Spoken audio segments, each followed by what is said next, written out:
Sa first stop natin dito, ito meron po tayo nakita rito na Yamaha YTX 125 na solid pa sa kinis, halos bago pa, no? So ito, check natin yung color nito. Ito guys, isang combination ng color black and white. Tapos ito, napaka solid pa talaga, promise, lalo kung sa personal nito makita. So ito guys, check natin yung price nito. Yamaha YTX 125, ang kanyang cash price is 46,500 lang. Tapos literal guys, so good news, no down payment.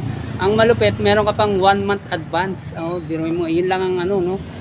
Pagka nag-ano ka, nag-down ka ng 1 month, ipapawas po yan sa kabuuan ng iyong payment. Tapos ang kanyang 18 months guys is 3,725 less 300. Tapos ang kanyang 2 years 3,100 lang, no. Tapos may less ka pa na 390. Ang kanyang 3 years installment guys, so 2,515. May